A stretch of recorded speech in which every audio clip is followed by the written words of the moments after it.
اعوذ باللہ من الشیطان الرجیم بسم اللہ الرحمن الرحیم۔ شروع اللہ کے نام سے جو بڑا مہربان نہایت رحم کرنے والا ہے۔ لاکھوں کروڑوں درود و سلام ہو کمری والے آقا محمد مصطفیٰ صلی اللہ علیہ وآلہ وسلم پر، جو خاتم النبیین ہیں، جو خاتم المرسلین ہیں، کہ جن کے بعد نہ کوئی نبی ہے نہ کوئی رسول ہے۔ لاکھوں کروڑوں درود و سلام ہو آل بیت پر۔ السلام علیکم، میرا نام ہے مومنہ مہربان اور آپ دیکھ رہے ہیں میرا یوٹیوب چینل پیر کامل۔ آج ویڈیو لے کر میں آپ کی خدمت میں حاضر ہوئی ہوں۔ وہ 11ویں شریف کے 2 نوافل ہیں۔ انشاءاللہ تعالی غوث پاک کے صدقے سے آپ کی بڑی سے بڑی حاجت پوری ہوگی۔ ہر دکھ، غم، درد، حاجت شام سے پہلے انشاءاللہ تعالی اللہ کریم ختم فرمائیں گے، آپ کی ہر مراد کو پورا فرمائیں گے۔ بہت ہی آسان سا عمل ہے، نبوی عمل ہے۔ اکابرین کا کہنا ہے کہ جو بھی 11ویں شریف کے دن خاص طور پر اس عمل کو کرتا ہے تو اللہ کریم غوث اعظم دستگیر رحمت اللہ علیہ کے صدقے سے اس کی بڑی سے بڑی حاجت کو پورا فرما دیتے ہیں۔ اس کے علاوہ انشاءاللہ تعالی حضرت غوث پاک دستگیر رحمت اللہ علیہ کی چند آپ سے ان کی زندگی کے حوالے سے انشاءاللہ ذکر فرماؤں گی، تو آپ نے غور اور توجہ سے سننا ہے، کیونکہ آپ کا جو سلسلہ نسب ہے وہ ڈائریکٹ پہنچتا ہے، امام حسن علیہ السلام تک پہنچتا ہے۔ تو آپ نے مکمل طور پر اس ویڈیو کو غور اور توجہ سے سننا ہے، اور وہ عمل بھی آپ نے لازمی سن لینا ہے اور کرنا بھی ہے۔ ویڈیو ذکر کرنے سے پہلے میں آپ سے ریکویسٹ کرنا چاہوں گی کہ اگر آپ میرے چینل پر نئے ہیں یا آپ مجھے پہلی مرتبہ سن رہے ہیں تو میرے چینل کو سبسکرائب ضرور کر دیں، اور اگر آپ مزید اپڈیٹس حاصل کرنا چاہتے ہیں تو اس سبسکرائب کے بٹن کے ساتھ جو بیل نوٹیفیکیشن کا بٹن ہے اس کو بھی ضرور پریس کریں، تاکہ میری ہر نئی ویڈیو آپ کے پاس نوٹیفیکیشن کی صورت میں پہنچتی رہے۔ حضرت عبد القادر جیلانی رحمت اللہ علیہ کا جو نام تھا وہ عبد القادر تھا، کنیت ابو محمد تھی، لقب محی الدین تھا، پیدائش جیلان کی پیدائش تھی آپ کی، اور آپ کی ولادت 471 ہجری میں بمطابق 1078 عیسوی کو ہوئی۔ آپ کا سلسلہ نسب والد صاحب کی طرف سے جو ہے وہ سیدنا حضرت امام حسن علیہ السلام اور والدہ محترمہ کی طرف سے سیدنا امام حسین علیہ السلام تک پہنچتا ہے، یعنی دونوں طریقت سے، دونوں طرف سے آپ آل بیت میں سے ہیں۔ آپ کی ولادت کی تھوڑی ہی مدت کے بعد والد محترم دنیا سے جو ہے وہ رخصت ہو گئے، اور آپ کی پرورش تھی وہ آپ کے نانا محترم سید عبداللہ سومئی نے کی۔ یہی وجہ تھی کہ بسا اوقات آپ کو ابن سومئی کے نام سے بھی مخاطب کیا جاتا تھا۔ آپ نے قرآن کریم حفظ کیا، آپ نے ادب، فقہ وغیرہ کی مکمل تعلیمات آپ نے حاصل کی، اور اس زمانہ کی آپ مشہور علم و فضل کے حساب سے آپ مشہور جانے جاتے تھے، اور آپ کا نام جو ہے وہ ابو غالب باقلانی، احمد بن مظفر بن سوس، ابو القاسم، ان لوگوں کی فہرست میں جو ہے وہ آپ کا نام بھی شامل کیا جاتا تھا۔ زمانہ طالب علمی سے ہی حضرت شیخ مجاہدات و ریاضات میں بہت زیادہ مصروف رہتے تھے۔ آپ خود فرماتے ہیں کہ ایک زمانہ مجھ پر وہ بھی گزرا ہے کہ مجھ پر فاقوں کی کثرت ہوا کرتی تھی۔ ایک مرتبہ میرا لمبا فاقہ ہوا، تقریباً 20 روز تک کچھ کھانے کی چیز دستیاب نہیں ہوئی، اور میں بھوک کی شدت کو برداشت نہ کر سکا، اور اس میں گری پڑی چیزوں کی تلاش میں نکل پڑا۔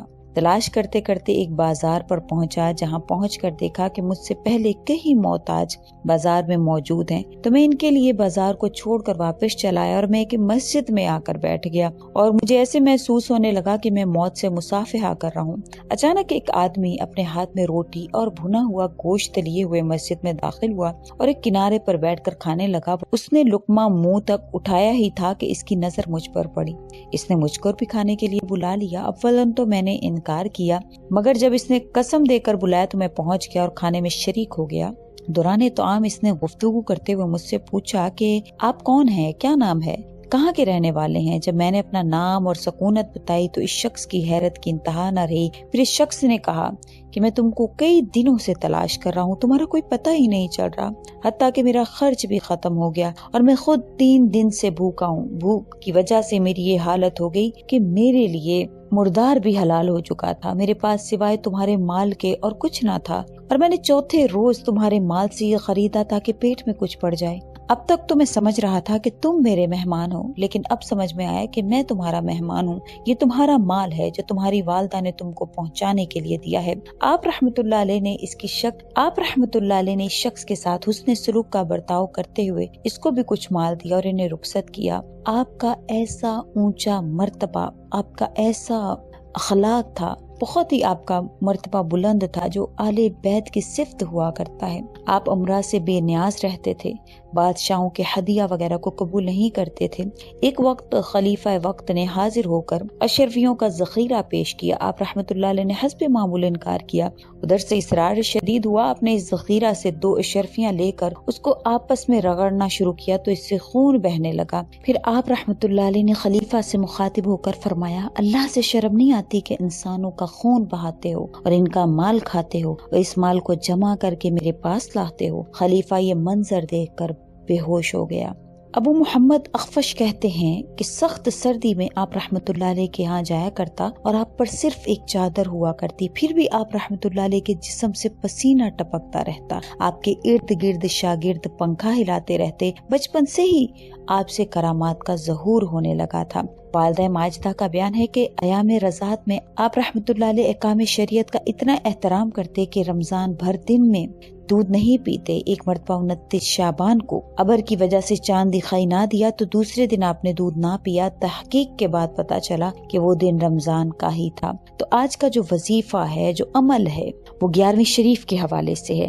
اس کا حوالہ دیا جاتا ہے کہ 11ویں شریف کو 11ویں شریف اس لیے کہا جاتا ہے کہ اس دن میں عبد القادر جیلانی رحمت اللہ علیہ، غوث پاک دستگیر رحمت اللہ علیہ، مکمل جو لوگ تھے ان کو اکٹھا فرماتے، دین کی تبلیغ کرتے۔ اور ایک قول کے مطابق آپ کی تاریخ وفات جو ہے وہ 11 تاریخ ہے، مہینہ ربیع الاخر جو ہے وہ آپ کی 90 سال کی عمر میں آپ کی وفات ہوئی۔ تو یہ دونوں جو ہے وہ قول مبارک ہیں، تو جس مطابق سے بھی 11ویں شریف کی جو ہے وہ فضیلت ہے، لیکن اس میں یہ عمل جو نبی کریم صلی اللہ علیہ وسلم کا بتلایا ہوا ہے 2 نفل پر مشتمل ہے۔ آپ نے یہ پڑھنا ہے، آپ نے یہ کرنا ہے۔ یہ 2 نفل اگر آپ 11ویں شریف کے دن پڑھتے ہیں، جس طرح سے عام نماز پڑھی جاتی ہے اسی طرح سے آپ یہ 2 نوافل پڑھیں گے، کسی بھی حاجت کے حوالے سے، کسی بھی دکھ درد کے حوالے سے، کسی بھی پریشانی کے حوالے سے اگر آپ پڑھتے ہیں، پھر اس کے بعد آپ یہ جو ایک دعا ہے جو ترمذی شریف کی ہے، جامع صحیح کی ابواب الدعوات کی یہ حدیث ہے جس کا جو میں آپ سے ذکر کری ہوں، اس کے بعد آپ نے یہ دعا پڑھنی ہے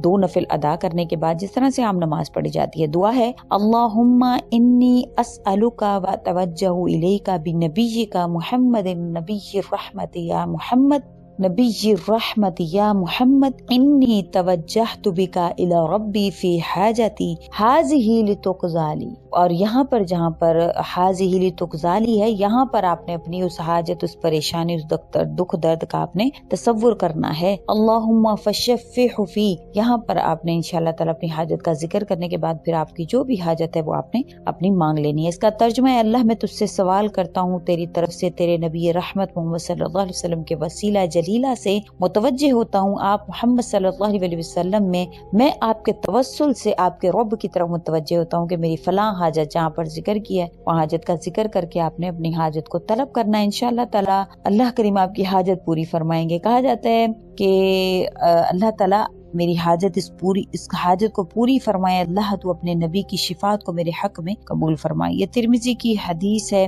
تو انشاءاللہ آپ نے اس طریقہ کے مطابق دعا مانگنی ہے۔ اور جیسے کہ شیخ عبد القادر جیلانی رحمت اللہ علیہ کی فضیلت بھی میں نے آپ سے بیان کی ہے کہ وہ کتنے عمل والے، کتنے پہنچے ہوئے اللہ کے بزرگ ہیں، تو انشاءاللہ آل بیت میں سے ہیں۔ آپ کا ماں کی طرف سے سلسلہ امام حسین سے ملتا ہے، باپ کی طرف سے امام حسن سے ملتا ہے، تو انشاءاللہ آپ کے طفیل سے، آپ کے صدقہ سے اللہ کریم آپ کو وہ تمام چیزیں عطا فرمائیں گے جو آپ اللہ سے طلب کریں گے۔ امید کرتی ہوں آپ کو میری ویڈیو اچھی لگی ہوگی۔ اگر اچھی لگی ہے تو لائک کریں، شیئر کریں اور میرے چینل کو سبسکرائب بھی ضرور کر دیں۔ اسی کے ساتھ اجازت چاہوں گی، وآخر الدعوانا ان الحمدللہ رب العالمین۔ اللہ حافظ۔